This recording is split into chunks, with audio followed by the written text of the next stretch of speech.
మాననీయానంతమణికాంత ధామమై ఇది హిమానీ వేల నింపు నింపు శోన ప్రవాల మంచులత నిశాంతమై ఎలరించునిది వసంతాగమమునా.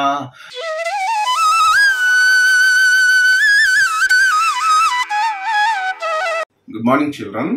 Today I am going to tell you about a girl child named Lalitambika. తన పేరెంట్స్ రాఘవ్, సంయుక్త రీసెంట్ గా తనలో వచ్చిన చేంజెస్ చూసి కొంచెం వరీ అవుతున్నారు. సంయుక్త అబ్జర్వ్ చేసిన చేంజ్ ఏంటంటే లలితాంబిక ఎక్కువగా రీసెంట్ టైమ్స్ లో మిర్రర్ ముందు స్పెండ్ చేస్తుంది టైం, హెయిర్ ని స్టైల్ చేసుకోవడం. రాఘవ్ కూడా ఒక చేంజ్ అబ్జర్వ్ చేశాడు. ఏంటంటే లాస్ట్ 1 month నుండి పేరెంట్స్ ఇద్దరిని రెసిస్ట్ చేస్తుంది లలితాంబిక. పేరెంట్స్ నుండి సెపరేట్ గా ఉండాలని ట్రై చేస్తుంది, ఇండిపెండెంట్ గా ఉండాలని ట్రై చేస్తుంది. మోస్ట్లీ వాళ్ళిద్దరిని పేరెంట్స్ ఇద్దరిని కూడా రెసిస్ట్ చేస్తుంది, తను సింగిల్ గా ఉండాలనుకుంటుంది more time.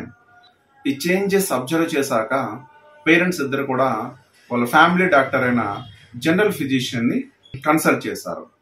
Mostly general physicians problem ఏంటో డయాగ్నోస్ చేస్తారు. అఫ్ కోర్స్ వాళ్ళు ట్రీట్మెంట్ కూడా చేస్తారు, but the perfect specialist for diagnose the problem is general physician actually. So తనకు కాల్ చేశారు. వీళ్ళు ఏం అబ్జర్వ్ చేశారో ఆ చేంజెస్ తనకు చెప్పారు. ఈ చేంజెస్ ఏమి బ్యాడ్ చేంజెస్ కాదు, those are the good signs that the child is grown up. తను ఇప్పుడు కిడ్ కాదు, she is now a pre teenage కంటే ప్రీ వచ్చే స్టేజ్ లో తను ఉంది. ఈ చేంజెస్ గుడ్ సైన్స్. 9 years నుండి 14 years మధ్యలో ఎప్పుడైనా చేంజెస్ రావచ్చు. ఏంటవి? More time children hair style మీద ఫోకస్ చేస్తారు, లేకపోతే డిఫరెంట్ క్లోత్స్ వేసుకోవాలని ట్రై చేస్తారు, లేకుంటే పేరెంట్స్ నుండి డిస్టెన్స్ మెయింటైన్ చేయాలని ట్రై చేస్తారు, ఇండిపెండెంట్ గా ఉండడానికి ట్రై చేస్తారు. అట్లాంటి చాలా చేంజెస్ ఉంటాయి. ఇవన్నీ గుడ్ సైన్స్, మీరేమీ వరీ అవ్వద్దు. జనరల్ ఫిజిషియన్ అలా చెప్పేసరికి రాఘవ్, సంయుక్త చాలా హ్యాపీగా ఫీల్ అయ్యి ఈవినింగ్ లలితాంబికని సిటీలో కొత్తగా ఓక్నో వ్యూ అని ఒక ల్యాబ్ వచ్చింది. It's an entertainment lab. ఆ ల్యాబ్ ఎట్లా ఉంటదంటే ఆ ల్యాబ్ లో ఆ సీట్ లో మనం కూర్చుంటే మనం పర్టికులర్ గా ఏ ప్లేస్ కి వెళ్ళాలన్నా ఆ సీట్ మనల్ని అట్లాంటి సిమ్యులేషన్ ఇస్తుంది. అంటే మీరు విఆర్ బాక్సెస్ గురించి లాస్ట్ స్టోరీలో విన్నాం కదా మనం. అట్లా విఆర్ బాక్సెస్ పెట్టుకుని దాంట్లో మొబైల్ మనం ఇన్సర్ట్ చేసి ఏ వీడియో చూసినా మనం ఆ పర్టికులర్ ఏరియాలో ఉన్నట్టు ఫీల్ వస్తుంది మనకి. అలాగే సిమ్యులేషన్ ల్యాబ్స్ ఉంటాయి. మనమే ఫ్లైట్ లో పైలట్ అయినట్టు, లేకుంటే బైక్ రైడ్ చేస్తున్నట్టు, లేకుంటే కార్ డ్రైవ్ చేసినట్టు ఆ సిమ్యులేషన్స్ ఎట్లా ఉంటాయంటే చాలా హ్యాపీగా ఉంటుంది. అట్ ద సేమ్ టైం ఈ ఓక్నో వ్యూ ల్యాబ్ స్పెషాలిటీ ఏంటంటే నాట్ ఓన్లీ సిమ్యులేషన్. నువ్వు ఒకసారి అమెజాన్ ఫారెస్ట్ కి వెళ్ళావు, అమెజాన్ ఫారెస్ట్ లో ఏదైనా ప్లాంట్ చూసావు, అక్కడ మేబీ జాస్మిన్ ప్లాంట్ ఉంటుందో లేదో I don't have any idea, but for suppose there is a jasmine plant. If you touch the flowers of the jasmine plant, virtually you will get the jasmine fragrance. Inside that lab, they set that atmosphere. నువ్వు cool climate లో వెళ్ళాలనుకుంటే temperature down అవుతుంది, decrease అవుతుంది. నువ్వు hot climate ని experience చేయాలంటే ఆ room లో, ఆ ల్యాబ్ లో టెంపరేచర్ ఇంక్రీజ్ అవుతుంది. లేదా నువ్వు ఫారెస్ట్ లోకి వెళ్ళాలంటే birds chirping, birds sounds, stream flowing, water flowing ఉంటది కదా, స్మాల్ వాటర్ ఫ్లోయింగ్ ని స్ట్రీమ్స్ అంటారు యాక్చువల్లీ. వచ్చే ఆ విండ్ కి ఈవెన్ లీవ్స్ కూడా మూవ్ అవుతుంటాయి, ఆకులు మూవ్ అవుతూ వచ్చే సౌండ్ కూడా వాళ్ళు సిమ్యులేట్ చేస్తారు ఆ రూమ్ లో. లలితాంబిక నా ఓక్నో వ్యూ ల్యాబ్ తీసుకెళ్తే హ్యాపీగా ఫీల్ అవుతుందని ఈవినింగ్ తనను అక్కడ తీసుకెళ్లడం జరిగింది. Lalitambika feels exciting because of తను ఉండే ఏరియా తిరువనంతపురం దగ్గరలో తుంబా ఈక్విటోరియల్ రాకెట్ లాంచింగ్ స్టేషన్ ఉంటుంది. తను చిన్నప్పటి నుంచి ఆ సౌండ్స్ వింటూ పెరిగింది. సో సైన్స్ అంటే తనకు చాలా ఇష్టం. లలితాంబిక ఉన్నది ఇండియాలో. So India is in tropical area, right? So equator కి north side, south side 23 degrees లో ఉన్న వాటిని ట్రోపికల్ ఏరియాస్ అంటారు. రీసెంట్ గా లలితాంబికకి అట్మాస్ఫియరిక్ లేయర్స్ మీద లెసన్ అయింది. So what are the layers in the atmosphere? Basic గా 5 layers ఉంటాయి. నెక్స్ట్ క్లాసెస్ కి వెళ్లే కొద్దీ ఆ లేయర్స్ లో ఇంకా స్పెసిఫికేషన్స్ పెరిగి ఇంకా దాని గురించి ఇన్ డెప్త్ ఉంటుంది. బట్ ప్రైమరీలో 5 layers ఆఫ్ అట్మాస్ఫియర్ లో 5 main layers గురించి ఎక్స్ప్లెయిన్ చేస్తారు. సో దాంట్లో troposphere, stratosphere, mesosphere, thermosphere, exosphere. దాంట్లో ఉన్న ట్రోపోస్పియర్ ని తను ఎక్స్పీరియన్స్ చేయాలనుకుంది. ఎందుకు? తను ఉన్నది ఓక్నో వ్యూ ల్యాబ్ లో. ఆ ల్యాబ్ లో ఫెసిలిటీస్ ని తను యూజ్ చేసుకుని ట్రోపోస్పియర్ లో ఉన్న లేయర్ లో ఉన్న అట్మాస్ఫియరిక్ చేంజెస్ ని తను ఎక్స్పీరియన్స్ చేయాలనుకుంది. సో ఆ ఏవైతే స్పెసిఫికేషన్స్ కావాలో ఆ ట్రోపోస్పియర్ కి తనకు ఐడియా ఉంది కాబట్టి ల్యాబ్ ఆఫీస్ ఆ స్పెసిఫికేషన్స్ తో రూమ్ ని రెడీ చేసింది. As she closed her eyes The world around her faded. She experienced the new climate. Her imagination took flight. Lalitambika felt herself lift off the ground. She felt weightless and rising higher and higher. She passed the tallest trees and highest mountains. You know what? Equator surroundings lo troposphere almost 18 to 20 kilometers వరకు ఆ layer distance ఉంటుంది. When compared to poles లో 5 to 6 kilometers మాత్రమే ఈ layer ఉంటుంది, troposphere layer ఉంటుంది. And one more thing, human being mostly 2000 to 3000 meters వరకు మాత్రమే మనం ఫ్లై చేయగలం. దట్ టు లిమిటేషన్ టైం మాత్రమే. Because if you go high altitudes, earth నుంచి నువ్వు హై ఆల్టిట్యూడ్స్ హైట్ కి వెళ్లే కొద్దీ టెంపరేచర్స్ డిక్రీజ్ అవుతా ఉంటాయి. ఎర్త్ పైన ఉన్న టెంపరేచర్ పైకి వెళ్లే కొద్దీ టెంపరేచర్స్ డిక్రీజ్ అవుతా ఉంటాయి. ఎర్త్ పైన ఆల్మోస్ట్ 25 degrees Celsius ఉంటే, నువ్వు పైకి హై ఆల్టిట్యూడ్స్ ఎర్త్ నుంచి దూరంగా స్కైలోకి నువ్వు వెళ్ళిపోతుంటే ఆల్టిట్యూడ్ పెరిగే కొద్దీ, హైట్ పెరిగే కొద్దీ ఆ టెంపరేచర్ డిక్రీజ్ అవుతా ఉంటుంది. వెన్ షీ రీచ్డ్ 0 degrees, ఎస్ ట్రోపోస్ఫియర్ లో నువ్వు సర్టెన్ డిస్టెన్స్ వెళ్తే 0 degrees ఫ్రీజింగ్ పాయింట్ వస్తుంది. ఆ ఫ్రీజింగ్ పాయింట్ దగ్గర she feel shivering, she can't bear it. She is not really in the troposphere, she is experiencing the troposphere climate in the ఓక్నోవ్యూ lab, right? First of all, she ascended through clouds to heights where she felt so much of cold. Even she can't breathe there because the air is thinning. Now she felt very cold. It is not good for health. Human body can't bear that much of cold areas. So she descending from that point to the ground again. Lalitambika family, Kerala lo unna Telugu family.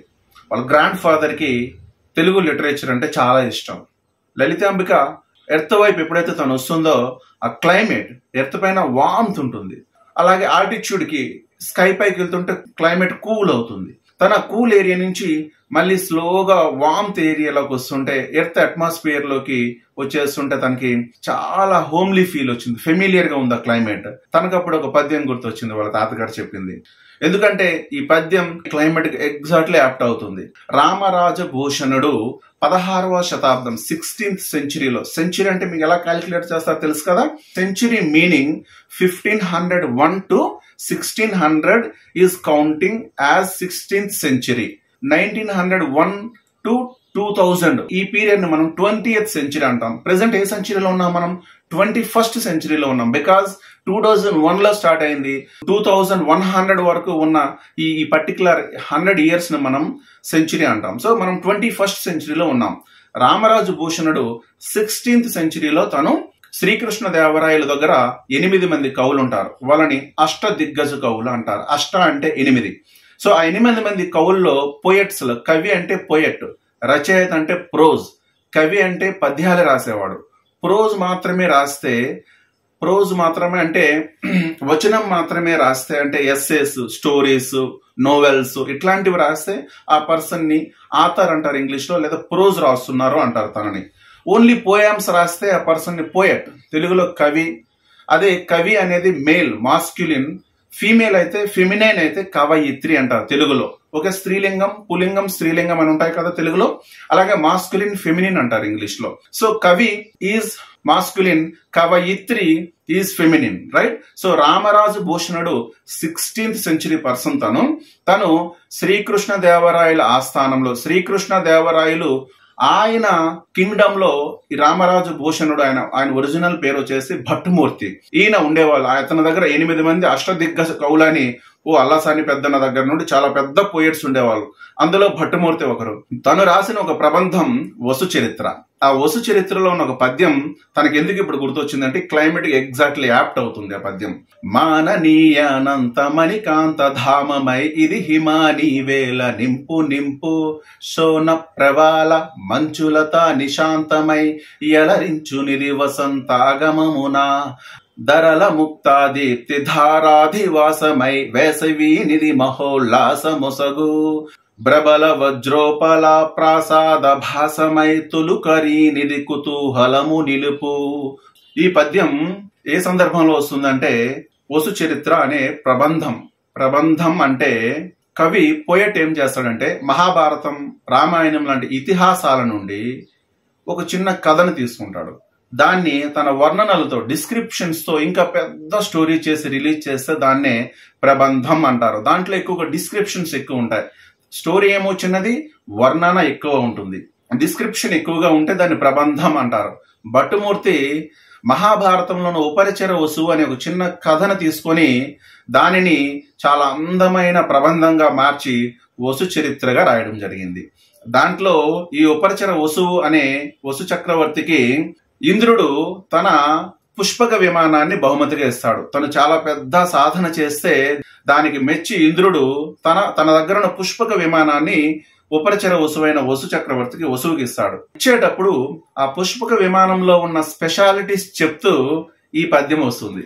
అంటే పుష్పక విమానం ఎలా ఉందంటే వేసవిలో అంట చల్లగా ఉంటుందంట, winter టైంలో warmth గా ఉంటుందంట, వేడిగా ఉంటుందంట. సో దాంట్లో చాలా అందంగా డిజైన్ చేసి బాగా ఫ్లవర్స్ తో, డిఫరెంట్ డిఫరెంట్ డైమండ్స్ తో. అంటే మెయిన్ నాకు నచ్చిన పాయింట్ ఏంటంటే ఈ ఓప్నో వ్యూ ల్యాబ్ లో లలితాంబిక ఉంది కదా, తను ఏదైతే ఎక్స్పీరియన్స్ చేస్తుందో అదే ఫీల్ ఈ పుష్పక విమానంలో ఉంది అని ఇంద్రుడు స్వయంగా తన పుష్పక విమానం ఇస్తూ దాని గురించి ఎక్స్ప్లెయిన్ చేస్తూ ఈ మాట అంటాడు. నువ్వు వేసవిలో ఈ పుష్పక విమానంలో ఉంటే నీకు కూల్ ఉంటుంది, లేదా నువ్వు వింటర్ లో ఉంటే వామ్త్ ఉంటుంది, నీకు వెచ్చగా ఉంటుంది. అదే సేమ్ ఫీల్ తీసుకొని వీళ్ళు ల్యాబ్ ని డిజైన్ చేశారేమో నాకు అనిపించింది. సో లలితాంబిక కింది డిసెండ్ అయ్యేటప్పుడు ఆ ఫీల్ లో తనకి ఇది గుర్తొచ్చిందని చెప్పాను కదా. Lalithambika descended down and went to home. Raghav, Samyuktha doubt clear అయ్యేసరికి చాలా హ్యాపీగా మొత్తం షాపింగ్ అవి చేసుకొని ఇంటికి వెళ్ళడం జరిగింది. ఈవినింగ్ వాళ్ళకు సెమినార్ కి అటెండ్ అయ్యారు. అదొక స్పెషల్ సెమినార్. తను లలితాంబిక సెమినార్ హాల్లోకి ఎంటర్ అయిన వెంటనే ఎక్కడ చూసినా hundreds of fruits, that ripen fruits ఉన్నాయి, రోటన్ ఫ్రూట్స్ ఉన్నాయి. ఎందుకు ఇట్లా వీళ్ళు రోటన్ ఫ్రూట్స్ పెట్టారని తన డౌట్ అయింది. You know what, that seminar is delivered by drosophila melanogaster fly, which is called a common fruit fly. All set for the program. Specs adjust చేసుకొని dais పైన ఇట్లా నిల్చుంది. పోడియం దగ్గరికి వచ్చింది. వచ్చి స్పీచ్ స్టార్ట్ చేస్తుంది. లలితాంబికకి ఏమీ అర్థం కావట్లా. ఏంటి, ఒక ఈగ సెమినార్కి ఈరోజు వచ్చామా మేము, ఒక fly, is it real dad? She's asking her father. Honourable dignitaries, esteemed guests and my dear audience, it is honor to having me here. My name is Mr. Drosophila melanogaster Jr. I am 21 days old. ఈ ఈగలు only 40 to 50 days మాత్రమే survive అవుతాయి. అంటే 20 days లోనే తను young కి వచ్చేస్తాయి. 25 to 30 they're getting old. 40 to 50 middle లో ఈ ఫ్లైస్ ఎక్స్పైర్ అయిపోతాయి. So what life span 50 days. Our role may seem small, but it is vital. As living organisms with genetic similarities to humans, we serve as a models to the exploration of the space. Lalitambika can't understand what the fly is trying to tell. After that seminar, Lalitambika asked her father what is exactly happening in the seminar. Well, father ఏమంటున్నారంటే 2025 లో India manned machine, అంటే India ఎప్పటి కూడా humans ని space లోకి తన own గా indigenous గా సెండ్ చేయలేదు. ఇండియన్ మేడ్ లాంచింగ్ వెహికల్ తో ఒక మ్యాన్డ్ మిషన్ స్టార్ట్ చేస్తుంది 2025. ఇఫ్ ఎవ్రీథింగ్ గోస్ వెల్, 2025 లో ISRO is going to send 4 astronauts along with 20 flies. Yes, these flies are belongs to Drosophila melanogaster family. That is why that Mr. Junior Drosophila melanogaster delivered that speech about their role in this mission. ఎందుకు ఈ ఈగలను, ఎందుకు ఈ 4 astronauts, 4 astronauts తో పైకి ఈ ఈగలను ఎందుకు ఇస్రో పంపిస్తుంది? Because ఈ కామన్ ఫ్రూట్ ఫ్లైస్ అంటారు కదా, వీటిని ఫ్రూట్ ఫ్లైస్ అంటారు. వీటిని, ఈ ఈగల్ని, ఈ ఫ్రూట్ ఫ్లైస్ కి డైజెస్టివ్ సిస్టమ్ ఏదైతే ఉందో వాటి జీర్ణ వ్యవస్థ హ్యూమన్స్ తో ఆల్మోస్ట్, మనుషులతో ఆల్మోస్ట్ 70% డైజెస్టివ్ సిస్టమ్ మ్యాచ్ అవుతుందంట. మైక్రోగ్రావిటీ ఉంటుంది. మైక్రోగ్రావిటీలో హ్యూమన్ బోన్స్ అనేవి వీక్ అవుతాయి. అప్పుడు ఈ కాల్షియం ఎక్కువగా రిలీజ్ అవడం వల్ల కిడ్నీస్ లో స్టోన్స్ ఫామ్ అవుతాయి. ఎర్త్ పైన కిడ్నీలో స్టోన్స్ ఫామ్ అవడానికి, జీరో గ్రావిటీలో కిడ్నీస్ లో స్టోన్స్ ఫామ్ అవడానికి 30% ఛాన్సెస్ ఎక్కువ ఉంటాయి. సో ఈ ఫ్లైస్ లో, ఈ ఈగల్లో కూడా సేమ్ కాల్షియం రిలీజ్ అవుతుంది. ఫ్లైస్ లో కూడా, ఆ ఫ్లైస్ లో కాల్షియం రిలీజ్ అయ్యేటప్పుడు ఫ్లైస్ కిడ్నీస్ లో కూడా స్టోన్స్ ఫామ్ అవుతాయి. అవే చేంజెస్ ని వీళ్ళు స్టడీ చేస్తారు సైంటిస్టులు. మరి 20 ఫ్లైస్ ఎందుకు సెండ్ చేస్తున్నారు? బికాస్ దీంట్లో 10 మాస్కులిన్ 10 ఫెమినిన్ ఉన్నాయి కదా, అంటే 10 మగ ఈగలు 10 ఆడ ఈగలు. మైక్రోగ్రావిటీలో రీప్రొడక్షన్ సిస్టమ్ ఎట్లా వర్క్ చేస్తుంది, ఈ ఫ్లైస్ లో ఏ చేంజెస్ వస్తున్నాయి, డేటా అంతా కలెక్ట్ చేసి ఫ్యూచర్ ఎక్స్ప్లోరేషన్స్ లో ఫ్యూచర్ లో హ్యూమన్స్ ని మళ్ళీ పంపించాలనుకునేటప్పుడు ఈ ఫ్లైస్ లో ఏవైతే చేంజెస్ వచ్చాయో వాటిని స్టడీ చేసి హ్యూమన్స్ లో కూడా ఆ చేంజెస్ ని అప్లికేబుల్ చేస్తారు. అవి ఎలా ఫీల్ అవుతున్నాయంటే, డ్రోసోఫిలా మెలనోగాస్టర్ ఫ్లైస్ ఎలా ఫీల్ అవుతున్నాయంటే అవి చాలా హ్యాపీగా ఫీల్ అవుతున్నాయి. బికాజ్ లైకా అనే డాగ్ ఇంత ముందు వెళ్ళింది స్పేస్ లోకి. ఇప్పుడు తమ స్పీసెస్ కి తమ రేస్ కి ఒక ఛాన్స్ వచ్చింది. ఒక పర్సన్ స్టేజ్ పైన వాళ్ళ రోల్ ఏంటో చెప్తుంటే అవి చాలా హ్యాపీగా ఫీల్ అయ్యాయి ఆ ఫ్లైస్ అన్ని. This is the story of Lalitambika. You know what, in 2025, if everything goes well, ISRO is going to send 4 astronauts along with 20 common fruit flies, Drosophila melanogaster flies, to the space. If everything goes well, that project will lead by this goal. Good night.